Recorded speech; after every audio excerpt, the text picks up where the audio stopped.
Hi everyone, Lovely Roots back with another video. How are you guys doing today? Today is November the 14th. We're halfway through this month. It's almost Thanksgiving. Next thing you know, it's going to be Christmas. Yay for the holidays. What's going on with you guys? Because the last time I talked to you guys, I can't even remember. I have about 2 or 3 videos that I had not even released yet, from earlier this month and last month. Um, but I'm gonna get to those. I'm gonna release them. I always like to go over and watch. I don't know how to edit yet, but I always go over and watch my videos before I release them and make sure I'm not saying anything stupid or crazy.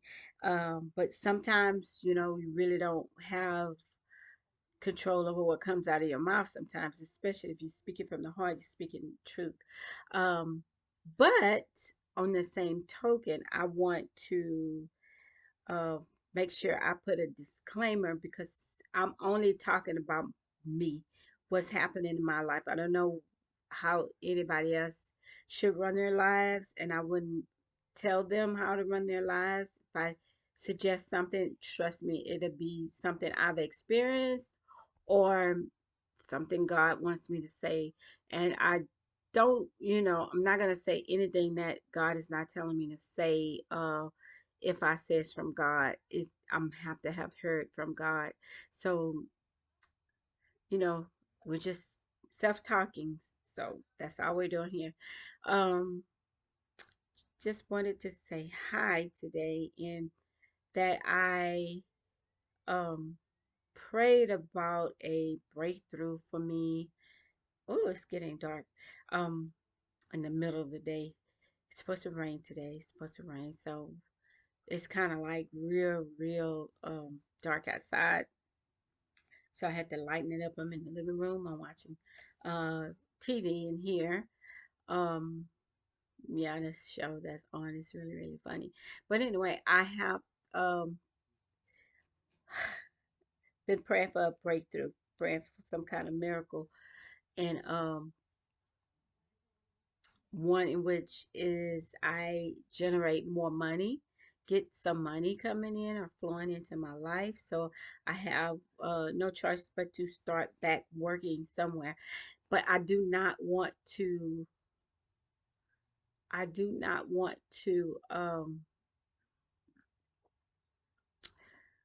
go back into where I came from. I mean, let me say it this way.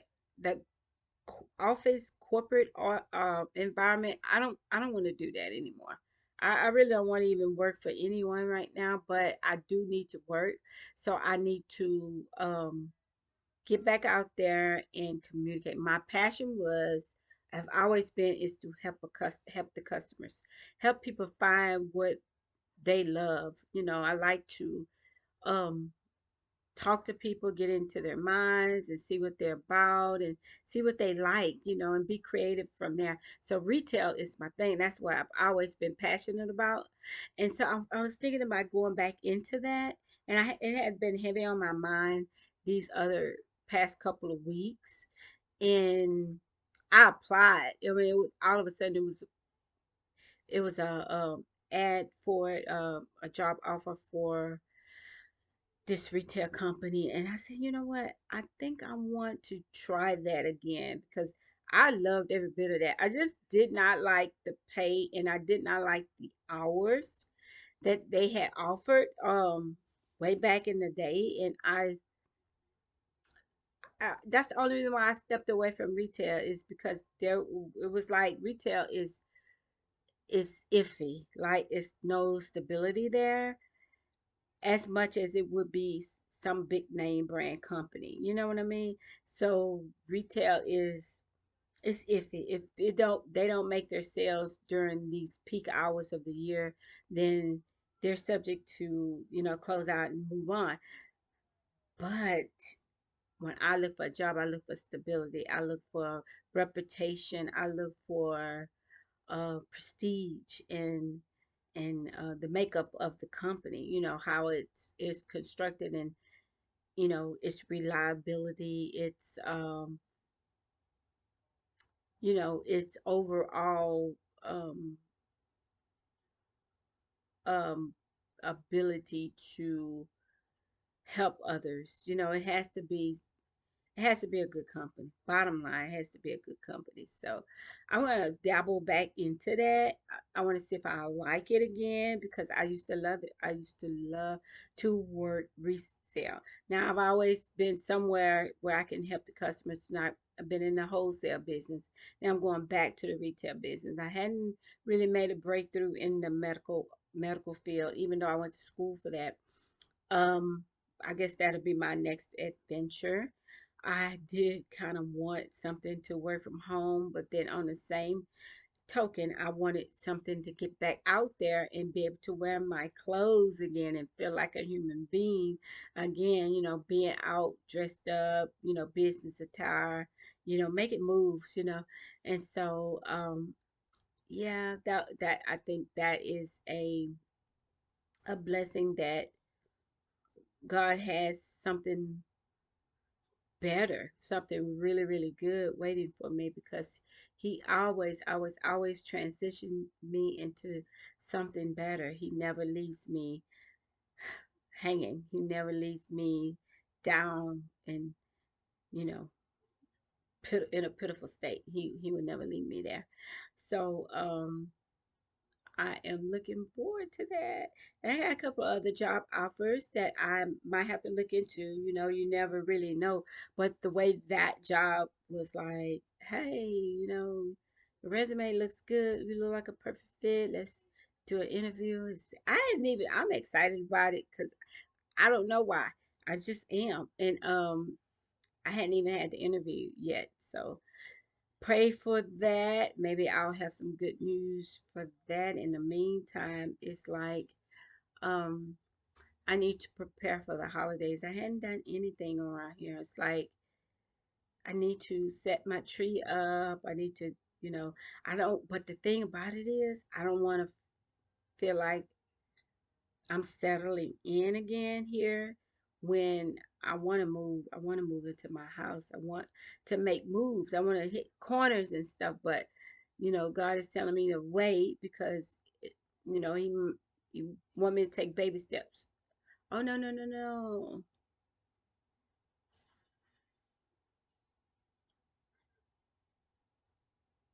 Uh that's so funny.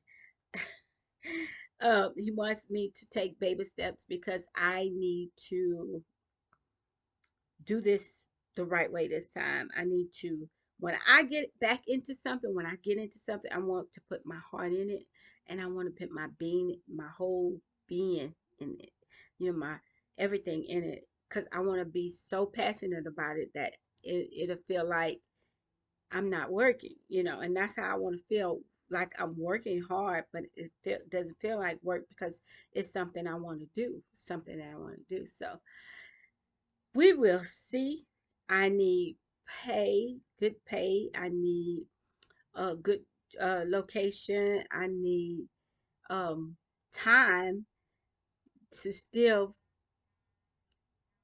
enjoy my life. Like I might want to date. I might want to spend time with my family. I might want to, do something different. I might want to set another totally whole scene up for myself, and I don't want to be smothered by a job, but I do want to pay. That sounds funny. I do need to pay. I want to pay. I want the money to flow in, and I do also want to be able to enjoy myself.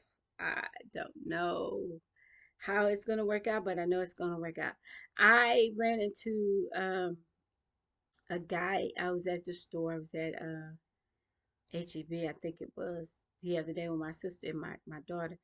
And some guy walked up to me and said, introduced himself and said how beautiful I was, and he was taken about me, So he was like, "Oh, my name is such and such, and I think you're so beautiful." And yes, like he was just mesmerized. And of course, I gave him my number. But remember the other week when I was the last video when I was telling you that I'm ready to be open for love or relationships in my life. I'm ready to start, you know, getting back out there as far as dating. I don't want to just be nobody's girlfriend. I don't want to. I'm set in my ways. I don't go places, but I am willing to slowly get back out there, but not out there bad. I mean, I just wanted to I want to meet somebody that I connect with and I feel good about. And, it's gotta be, I gotta feel it, I'm flattered, thank you, what else can I say? But I don't fall for the first one coming. I don't fall for the first train coming in. I speculate and I, you know, listen and I examine and I make sure that I'm not jumping into anything because I'm desperate or it's been a while or it's just I just want to make I don't care if he come tomorrow next year as long as he's the right one. And I think I could tell, ooh, if if in fact I'm being played or you know taken for granted or even um you know suckered into the game. And I'm too old. I'm telling you, I'm old. I'm old school. I'm old fashioned. I do not have time to play games with anybody. I mean, be genuine. Be like you know, yourself, genuine. Don't come bringing a game to me because it's out there. Don't come bringing the slide, slick kind of stuff because it's out there. Because I'm not out there and I do not want it. You know what I'm saying? Because if I wanted it, I'll be right out there in the clubs or out there looking, and I'm not even looking anymore. And see, when you stop looking, stop even thinking about looking, people approach you. People may not want them, but they will approach you. And so I don't know, he seemed okay. He's just don't seem like my type. And I'm not ruling out that I won't be, talk to him, be friends, but you know, I have my boundaries. I had not written them down on paper, but maybe I have, but you got to have boundaries when it comes to um picking and choosing, to date. Got to have boundaries. What you will not allow, what you don't want to happen, you know.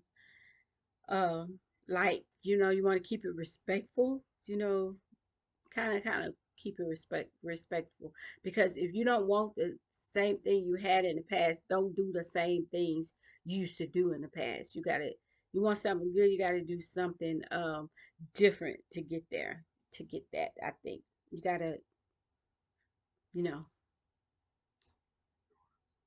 you know, got to be, you know, what you want, what you want, you got to be. You know what I'm saying? You kind of gotta be um vibrating what you are. And so if you're down or if you anxious or if you depressed or if you whatever you are, that's what you're gonna attract. You know what I'm saying? So you gotta kind of be careful to make yourself presentable, love yourself, know your worth. Always know what you're worth. Know your worth, and then other people are gonna pick up on that vibe. Oh, she's not playing. She's high maintenance. She knows what she wants. She's not gonna accept this and blah blah blah. No, I can't. I can't do my past. You know what I mean? I can't do my past. Um, but I learned that if we not there, if we're not on that high level plane, like we're not soaring up there, then we get in the bottom feeders, because we're not levitating to that higher standard, that we expect our man to be on, because we're not there, so we can't attract that man that we want. So it's like, I need to work on it a little bit more because I need to work on it a little bit more because I don't want to attract a narcissist. I don't want nobody thinking that they can offer me this, offer me that without a genuine heart, and get me somewhere and I'll be like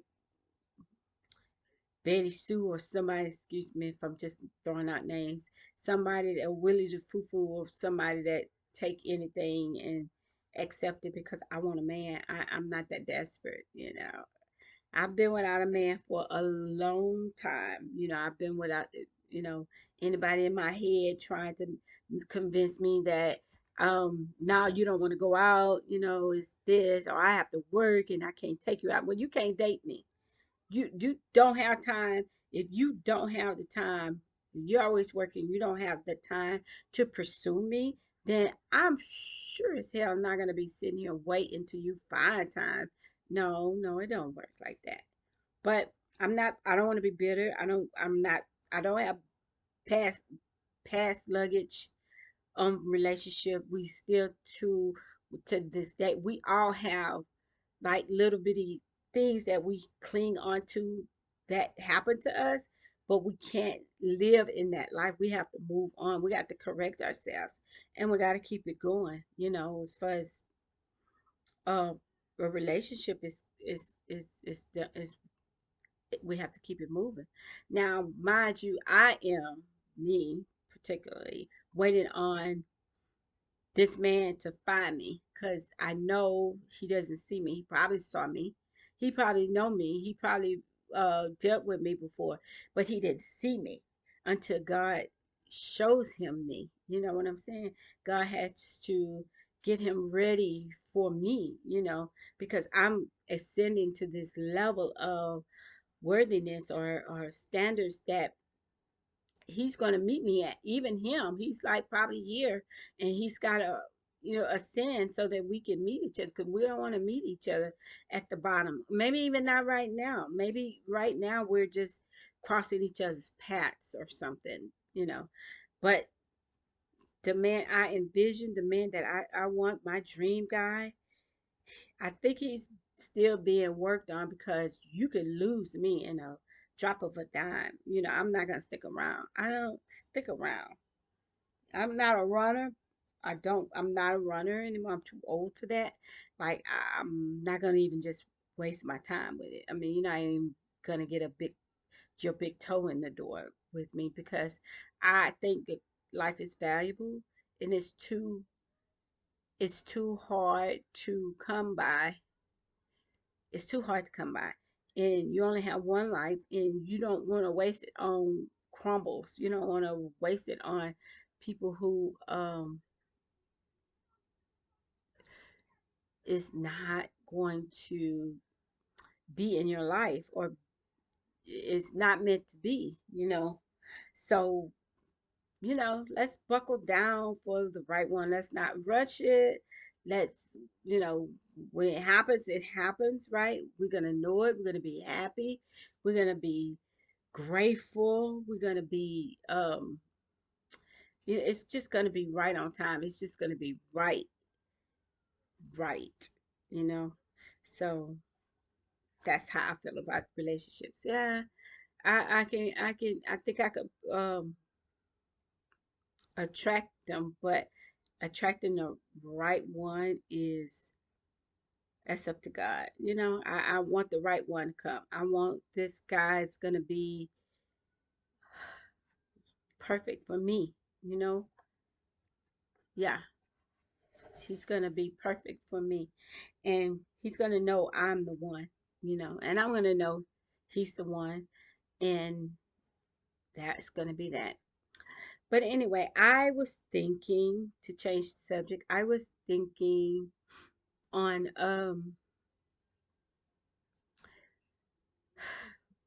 we, it doesn't matter where you are in life. We all have issues. We have things that things that we cling to, I guess. People don't want to let go of their past, so they hold on to these memories in their heads. Now I'm talking to my family now. They hold on to these things that they thought Well, they probably did live a life, a past life, or something. You know, when you're young, you know you have to sometimes look back on your life to move on. You could sometimes you gotta look back and say, you know what, my parents didn't make me feel like I was part of the family. It was always the attention was on my other brothers and sisters. You know, what was you doing at five that you know that what was you doing at five, six, and seven that can define you now. Sometimes we gotta look back on those things. And I recall, and I mentioned this in one video, I recall playing by myself, being by myself the majority of the time when I was younger, or being in the kitchen and standing around my dad because I loved my dad. It was like, um, that was that was he was everything to me, and I followed him around. I watched him all the time. I was like admiration of some sort. I don't know. I was a daddy's girl. I don't know. I don't know, but that's all I can kind of remember. And I do remember, wanting to be play with my own dolls, my own. I had magazines and I had a group. I mean, when I got a little older, I had I was you know I was like somewhere in the middle of not being the babies and not being the oldest and not being the middle child. I was just in there some kind of way. 13 kids is a lot of kids. So sometimes you can when you're in a crowd, you still feel lonely. When I was in my midst of my big family, I felt all alone because I did feel like my mom's hands was too busy. She was too preoccupied. She had other issues, and I didn't want to be a burden. I didn't want to be an issue with her. And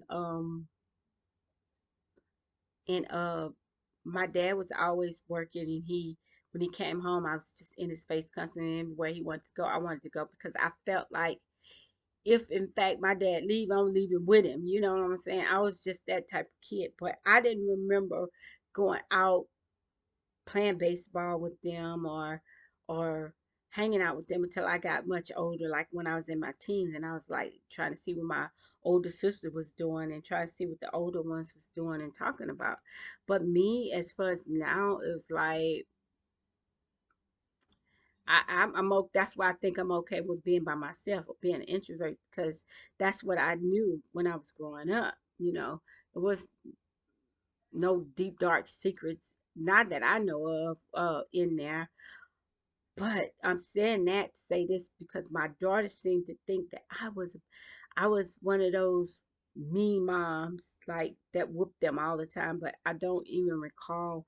And I pray that God reveal, you know, these things to me. How was I? Because I don't remember being a mean child. When you're trying to raise two kids on your own and they're rebellious, because teenagers are going to be rebellious. Uh, you kind of like pick and choose your battles, you know what I'm saying? So, of course, we have to discipline them. But as far as beating them, I never did that. I don't remember using warped weapons to whoop them with. I don't recall hitting anybody with a strange object. I don't recall ever putting my kids out. I I mean, just imagine if I did, where would I be or how would they be? So I think my kids have a distorted view of how their life was because I don't know it's a mental thing for some people don't want they don't want to take a closer look at their lives when they were younger, but if you don't take a closer look and you don't go in there and examine everything, you're gonna get a memory, a false memory of, you're gonna make up your mind is gonna make it up for you if you don't take a closer look and you don't research and reserve your memory for what happened at that time. You got to ask yourself, okay, why would mama put me out? Like, what did I do so horrific that your mom want to put you out? So I think my kids have one of my kids have this thing about, how I used to be, and I just don't recall. And if I ask anybody in his family, they don't recall it either. And I want to fix her. I mean, I want to fix her, but if I can't and she think that I need fixing, I am even willing to do that. I'm willing to go talk to a counselor or whatever so that we can fix this underlying issue we have with us and move on from it, because you have to you have to be the one in search of a healthy mental state for yourself. Like I can't hold on to how my mom felt about me when I was 20, 21, and I was trying to date. I can't hold on to that because I don't want to carry that through my life.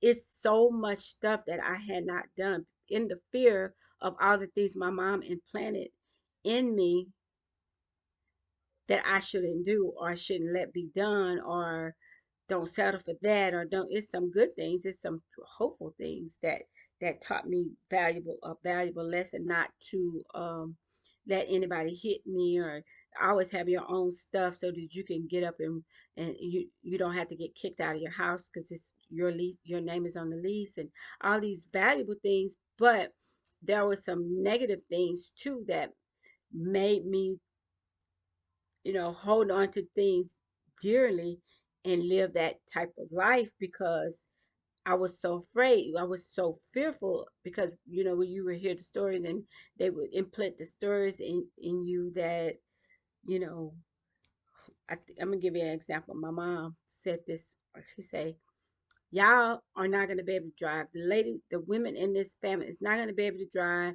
because our nerves is too bad. Her nerves was bad. Nerves is too bad to drive, so we're not going to drive cars. And when she said that, was like, hmm, okay, okay. I'm not going to accept that. I'm going to drive. So I learned how to drive, and I drove back. My dad got my first car, so he helped me with my first car, find my first car. And I was driving, and I was having a good time. But if I would have let that thought simmer in me, it would have been like, I don't want to drive. I'm not going to drive. No, I'm not going to drive. And there's some people in this family that never drove, some of my sisters, but they're peaking at it now, in their older age. But it's like it did it did put a a damp towel on me because I'm very fearful of driving freeways or driving places I don't know where they are. That's a fear that I'm still walking in, and I need to get out of it. So it's just stuff like that where we let that seed get implanted in us, and we have to live with it. We have to walk you know, that path out. However, please understand me when I say this. It's not easy to get out of your mind. Your mental illness is mental illness. It is. It's a real thing. But we could also make it easier for ourselves when we let go of some things. If we let go of some things, it don't bury them. Don't put them in your heart and leave them there until they flare up like a pimple or something that was festering in the inside of you. No, don't bury them in the inside. Deal with them. Admit to them. Deal with them. Say, okay, I'm not gonna be a hostage to my past. I'm not. So we have to know it's easier said than done, but we have to start saying no. No. If you had an itch on your hand, on your arm, or whatever, wouldn't you scratch it? Wouldn't you scratch that itch and then because you want the relief of it, the release from it. You know what I'm saying? So we have to scratch that baby. We got to pat that baby down and we got to move on from it. And we got to leave it where it stands and not carry it with us. Because when we carry it with us, it's making it harder for us to live our lives, the lives God promised us. It's hard to enjoy the fruits of your tree. It's hard to enjoy life when you got this dark cloud over here hovering over here and wants you to come back and revisit it, and every time your mom say something or be criticizing about something that's going on with you, and then it flashes back to these days. You whooped me, you put me out, you did this to me, and you let this happen, or you no, no. As I can recall, I protected my children like it was they was like the world to me. Uh it's like I'm not gonna let nothing happen to my babies. And so now I think that seeing how it's affecting her, my daughter, I don't know what, I really don't know what, but if it's affecting her, it's gonna eventually affect me. And I'm not into mind games because I don't need anything in my mind burdening me or keeping me stuck because I don't want to be, I don't want to look back. I'm 58 years old. I don't want to look back and see how not far I've gotten. And all due because of what, because I couldn't let go of my past, or I let somebody, hurt me so bad that I couldn't pick myself up and move on. We get stuck in this cycle. You know what I'm saying? So it's hard. I'm gonna tell you the honest to God truth. It's hard for me right now. It's like I'm going through so much, and it's a lot of quietness though. That's what I appreciate about it. But the quieter it is, the more you start thinking and uh, reminiscing about stuff, and I, mixed with the uncertainty right now that I'm going through, and the uh, spiritual warfare, and the quietness, and the needing to rest. You need to rest. You really do need to rest. And I'm not talking about physical rest. You need to rest in God. You need to rely on Him and trust Him and sit still. And while you're doing that, do you think that anything is going to change for you if you're holding on, clinging on tight to your past? You gotta let it go. You gotta deal with it and let it go. Can't bury it. Don't bury it. Don't bury it in your backyard. Don't bury it in your nothing. Don't bury it. Deal with it and move on. Put it back. Put it to bed. Go. Let it go. Give it to God.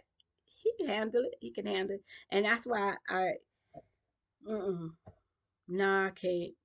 I can't. I need.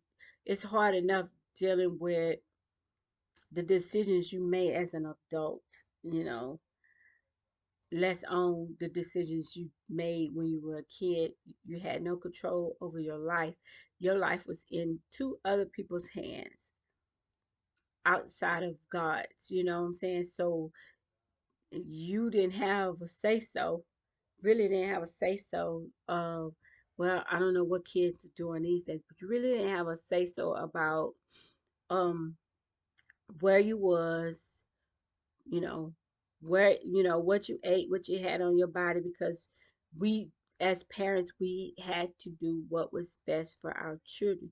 And what was best for my children is being protected at all times, being in a place where I know where you are, being in a way that you have the things that you need, and you're protected from the games, the worst friends, the police, and all this other stuff that I definitely try to keep you from experiencing. So, blame me for that. You know, blame me for that, because if I was a mean parent, I had to be very strong in some decisions that you probably would have made the wrong move on. And so that's where parents step in at, is to be the stronger one. Can be friends with your kids, because this is what you get when you're trying to be friends with your kids and then trying to be the firm parent. You get that, you get yeah, you remember when you used to do this? Yeah, remember when you didn't get me this? Or you remember when I said this and you ignored me? Remember when I was going through this and you didn't pay me no mind? That's because we lost the contact of the thin is a thin line between being a strong parent and being a friend to your children. It's okay to be both, but you got to have boundaries. You cannot let your kids walk all over you. You gotta have rules. They have to follow those rules, and they will if you don't keep giving in to them.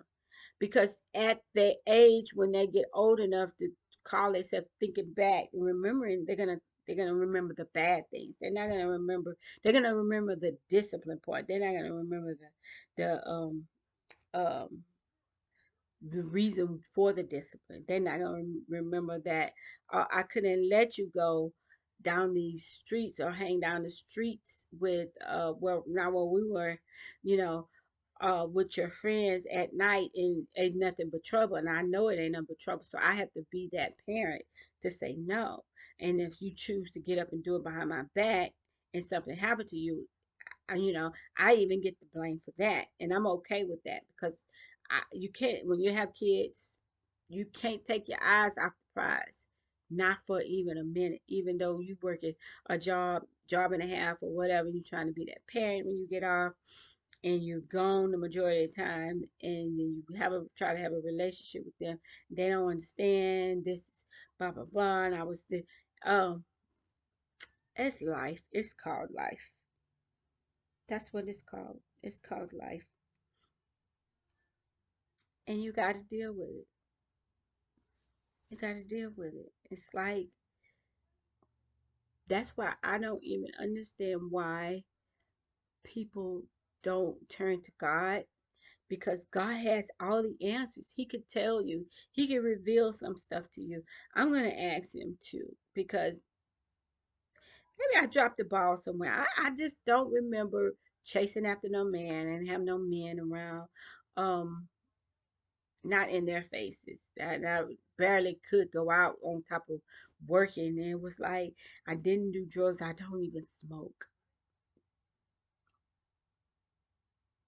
I Let's see what else. I don't know. All I remember is working, coming home, take care of my family. I didn't have very, very, very many friends. I think when I was working my retail job, I had a couple of friends. They were cool. They would come and visit. Come by on the weekends, or we'll go to the beach. But I'm with my kids everywhere I go. My kids are with me.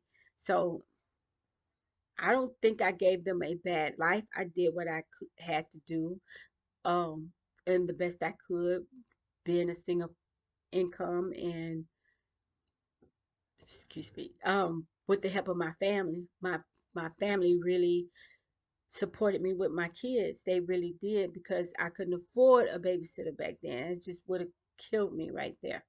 And my family was there to pick up the pieces or pick up the slack that I needed them to, and that's what happened. That's I mean, it wasn't a bed of roses. We had some rough times. We had plenty of times we came home and the lights was off, or if the lights wasn't off, then the gas was off. So there go KFC. We got to go get KFC. Or when the water was out, and it was, I know, at least one time when one or two of the three was out at one time, at one given time. And it was a struggle. It was a struggle. It was like I'm penny pinching, but my kids had everything they needed. Who does that? We do that. We give our kids everything we under the sun. That I did what they needed. What they needed, they had. You know what I'm saying? So it's a lot of sacrificing. It's a lot of sacrificing. Um, Raising them. So I just want to say this. I apologize to her if she think that I was a mean mom, or I had very strict policies and rules. Um, and I had to discipline them every once in a while, until my mom kept, don't whip them, but you whipped us, mom. Don't whip them. Let them come over here. And now the only regret that we're all facing right now, both my daughter and my son and myself, is facing the fact that they're grown adults now, and it's some things that they didn't prepare for before they left the house. They didn't prepare. My son, poor thing, he don't know how to wash his clothes. He's struggling with that. He don't know how to fix his own meals. He's struggling with that. He doesn't know how to do a lot of things because he left the house. He did not. He in turn, when they were younger, they should have been doing chores, which when I had them do chores, it's like they made up excuses, or it's not my turn, and it's that such such, you don't never ask such such. And it was like these things that I was put putting to the ground, like I was putting my foot down on. They didn't want to do those things, so they would call my mom somehow, and she would send for them, or let them stay over here for the night. I'm gonna feed them. I'm gonna do this, because they didn't want to eat what I cooked, or they any little excuse to get away out to my mom's house, because that's fair game over there. They can do what they want to, and they're gonna get spoiled over there. So I would have wanted to go over there too, but they don't see it that way. I don't know why she don't. I don't know what I don't know where her thoughts coming from.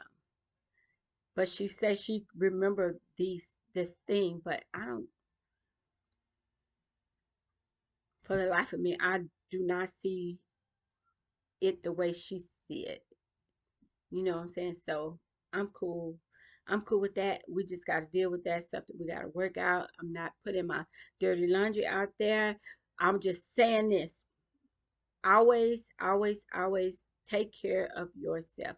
Love on yourself. Let your body and your mind feel good about you, because nobody else can. I don't care how many people you let in and out of your life, how many things you want to hold on to, cling on to memories of your parents or whatever. You got to move on. It's you only have one life to live. That is your life, and you got to take care of it. You got to make the best of it. Cannot live in your past. Cannot. So you'll live longer, you'll breathe better, you'll definitely sleep better without anything. It's like, let me see if I can use a metaphor. It's like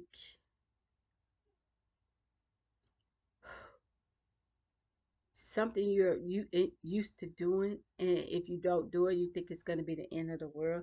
You're used to this one thing that you're doing, and without this one thing that you're doing, you'll feel out of bounds, out of balance. You know what I'm saying? So you need this particular thing or routine or whatever it is. And if we have to live our life, we have to have this one thing, and it has to be this way or no way. We lose perception of how it really is, how life really is, and how life really goes. Because you can't mix that stuff up with what your vision and what you want for your life, or what you expect out of life. Can't get mixed up in that. Don't dip your chocolate in your peanut butter, even though that sounds good, but metaphorically. But you can't. You really cannot. You really have to take care of yourself.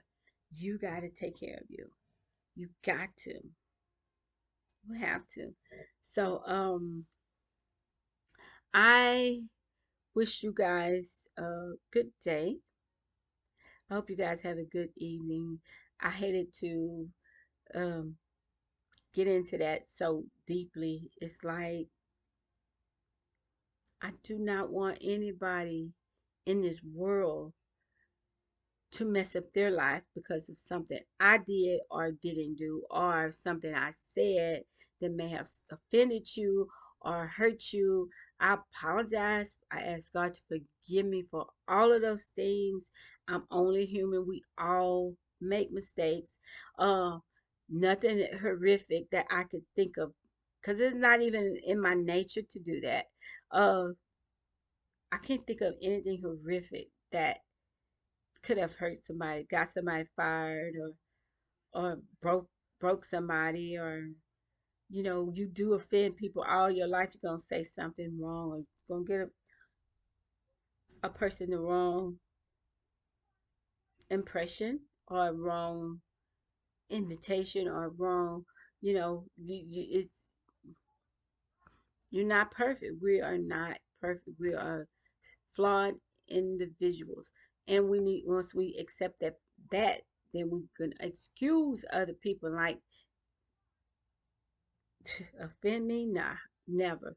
I'll take it, but then I'm gonna give it away. I'm not gonna keep it with me. I'm not gonna keep it with me. You know what I'm saying? So live your life in the moment.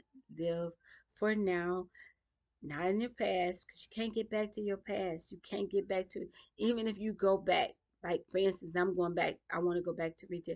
Even if I go back to retail, it's going to be a different experience. It's going to either be a better experience for me, or a not so better experience. Either way it go, I can make the best of it because I can choose to think about it in a different perspective. I can choose to look at it in a whole different light and benefit from it. You know what I'm saying? It's all in here. It's all in here. So, said to say this, I hope you guys are getting it. Hope you guys are living your lives like you're supposed to live your life. I know it's hard. This time of year, it's going to even get harder. Trust me when I say that. It's going to even get harder because it's more money need to be spent. It's things that need to be done, you know, after, December the 31st. It's life, it's real life again. So I don't know. I just say be happy, enjoy yourself while you have life in your body. Enjoy it. Enjoy it. So, yeah. Okay, this is Lovely Ruth. I hope you enjoyed this video. Like and subscribe if you can. You do like this video, so I can get back on here because I want an audience. I want a respond, comment, or whatever. If you're here, if you like the video, then you like the video, right? So, yeah, yeah, I am going to enjoy the rest of my evening. It's still early, it just looks late. I'm going to enjoy the rest of my evening and get settled in, cozy, and watch TV for a little while before I get ready for bed. It looks like I just got out of bed. I literally just got through eating breakfast, and yeah, it's been a slow morning for me. And I hope that you are enjoying it, enjoying it. And enjoy your evening. Find something constructive to do and relax, and enjoy your family. And I will catch you guys in a later video. Remember, God loves you. He loves us. He does. And I love you too. Y'all have a good evening. Bye.